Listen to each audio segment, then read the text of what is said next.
This is Jean Lightfoot Ferris with Redbud Quilt Guild, along with Dawn Cornell. We're really fortunate to have Dawn back again, and today Dawn is going to be discussing fabric, how to put a quilt together, and I'm sure in there will be some very good information on color too. Needless to say, I have a huge collection of fabric, and I just brought a smidgen with me today just so you could experience what choices are out there, what fabric today looks like, and how easy it is to obtain a wonderful selection to make a project.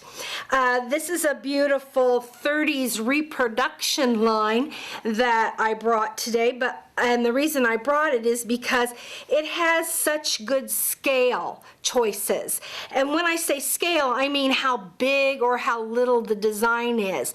If you put a quilt together and it has all big flowers and you're cutting little bitty pieces, you're gonna lose the feel for that fabric. So when you're picking out fabric, look at your pattern, decide what scale of fabric you're going to need. If you're going to have large pieces and small pieces together, maybe you would use large scale fabric and small scale fabric to add interest. There's not one that sticks out like a sore thumb. It's because all their intensity, or how bright the fabric is the same. When people say, when they used to come into the shop and they'd say, I want to learn to quilt. Well, there's quite a process when you're learning to quilt, and the first thing would be is how do you pick out your fabric? Well, you think about a couple things. First of all, what came first, the chicken or the egg? What does that have to do with quilting? Well, it doesn't have anything to do with quilting except for you think about what comes first, the fabric or the pattern. And so it's sort of that dilemma. What do you pick out first? Well, I just love this pattern. I'm going to go out and find me some fabric that goes with this so I can make this. Or I just love this fabric. Now I got to go find a pattern that'll match the fabric. So you can do it either way. I find it easier myself to find the pattern first. The pattern's going to tell me what size fabrics I need for the project, how much to buy. It's going to tell me how small the pieces are going to be cut up into so I can find out the scale. And I'm going to think of the purpose of the quilt. Some of the ways you can get some information to help you is there are thousands of books being published each year that have to do with quilting. And this is just a small smidgen of quilt books that I have. Remember how I said the companies were very excited to start making things easier for the quilter? And they started making templates for us, and they started making our gadgets more user-friendly. Well, the fabric companies couldn't be left out. They thought it would be a terrific idea if they would start pre-cutting the fabrics. Because when a designer does a line of fabric, they will make 40 to 42 different SKUs is what we call them, and that's the designs. That's all the parts that go with that collection. Well, if you went to the store and you ask the clerk to cut you a small portion because you're going to make a small quilt and you just need a small portion of all 42, and you'd have the bolts everywhere and she'd be cutting for an hour, and it'd just be labor intensive and very costly, and it just wasn't possible to buy all 42 pieces at one time until the companies decided to start cutting pieces and giving you 1 or 2 of everything in the line. This is a 10-inch square cut. There are 40 of them in this line. It's the Civil War Jubilee. There's my Civil War stuff that I love. Then they have 5-inch squares. Look at that yummy little line of fabric. Isn't that so sweet? Couldn't you see a block with a white block and another block and a white block? And with this little pack of fabric, I could make a baby quilt if I had a couple yards of white fabric to go in between and a little white border, and I'd just be set for a baby quilt for very little investment. I think that's pretty fun. And then if your doll needed a quilt to go with your baby quilt, we even have 2-inch squares, so that's kind of fun too. Also, they have things that are cut in 2.5-inch strips by the length of the fabric. They roll these up and they call them a jelly roll, and they come and they're really, really pretty, and then when you unwrap them, you get all this wonderful fabric cut into 2.5-inch strips. And there's so many books out there that are using the pre-cuts and showing you so many options that you can do with a pre-cut.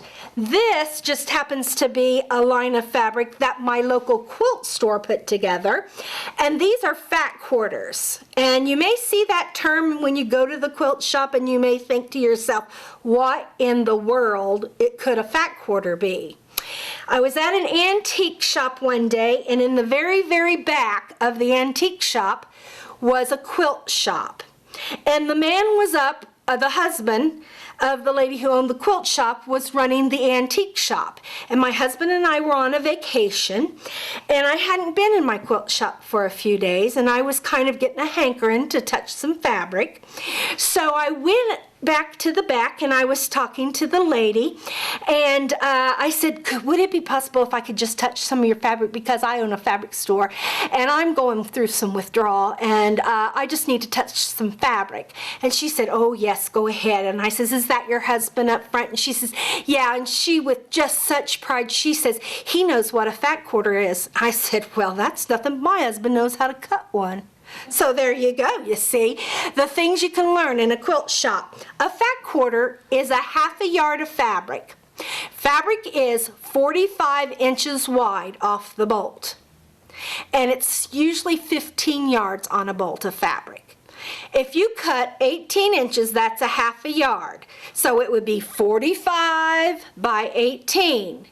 But it would be folded in half because the bolt is only 22 to 23 inches tall. And so they fold that fabric in half and they roll it onto the bolt. And when you open it up and you cut off 18 inches and then you cut on the fold, instead of getting a 1/4 yard that is skinny and only 9 inches by the width of the fabric, you would get a piece of fabric that was 18 inches by half the width. And we call that a fat quarter, because if you need a larger block, then you can get it out of a fat quarter easier than you can a 9-inch strip. Another way you can buy fabric is in a kit. So they are trying to make it so convenient for you that you will just have to get one of everything. And so here is the instruction for this little kit, for this little quilt. It doesn't make a very big quilt, probably just a small wall hanging, or I can remember my grandmama, she used to always knit those doilies, crochet those doilies, and on every end table in the house was a doily. Well, at my house, on every end table, every back of every chair, anything that's flat has a quilt on it. So this little project came with some instructions, and then all the fabrics I need to make that little quilt, and in the correct amount is right here in my little kit. So all I had to do was pick this up, take it home, cut it out, and sew it back together, which I find just ridiculous, but for some reason it's so much fun. And now I'll have a little project, all contained in a little bitty kit. And that makes it so nice and easy. You don't have to think about putting colors together because it's already done for you. I enjoy all kinds of piecing. So what I've done here is I've cut out the little squares and I've pieced them together and the little strips, and I've made the quilt, and this is what the pieced top looks like on the back. And this is what it looks like on the front. Now, it's not really a quilt yet. It's just a pieced top.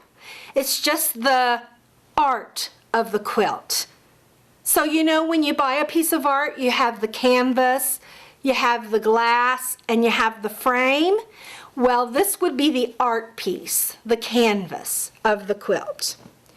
Then you would need a piece of batting. Now, my batting's not big enough, but I brought a piece just so you could get the idea. Batting comes in bamboo, it comes in wool, it comes in polyester. I like the cotton because the fabric's cotton, so I think they marry well together, and I just love the feeling of the cotton. You would want a piece that was much bigger than your quilt, so you would lay this out, and then you would need a back, a piece of backing. Now, this is a bolt of fabric that doesn't have the cardboard bolt in it, but I'd lay this out. I get this all laid out. Let me get rid of this.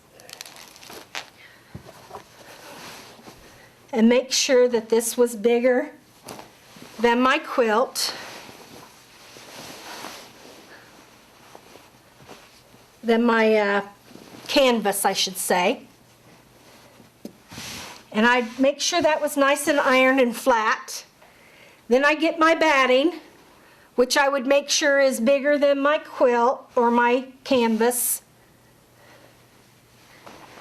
We'll just use 2 pieces here just so you get the idea. It should be all one piece. Isn't that filthy dirty? Let's look at it this way. That's better. Like I said, it should be all one piece. Don't have a seam in the middle. And then I put this on top. And this is my quilt sandwich. And everything should just be as flat as it could be. So once I have all these pieces together and my sandwiches all together, I would baste it somehow, either with big stitches, or I could put some pins every so often to hold all 3 of the pieces together, and then I would take it to my sewing machine and I would do the pretty fun quilting to make sure that it's all 3 of the pieces are quilted together. And you can kind of see, here's the quilting part. And that's what puts the 3 pieces all together and keeps them from coming apart. And you want those to be pretty close together. You don't want a big open gap piece, because then the batting can move around in there and pull apart and get all clunky and yucky in there. So you want to make sure that you read your batting, make sure that you know how far apart you can quilt when you're quilting your 3 pieces together and getting your sandwich. Then you're left with a raw edge. You can see how you can see the back, the batting, and the canvas right there together. See how it has an extra piece of fabric that covers that edge up? That's what we call the binding. So from start to finish, I started out with my little templates. I cut out the fabric, I pieced them all together, I got the canvas done, I sent it to my quilter, she put the batting in, she gave it back to me, and I put the binding on, and now I have a beautiful quilt.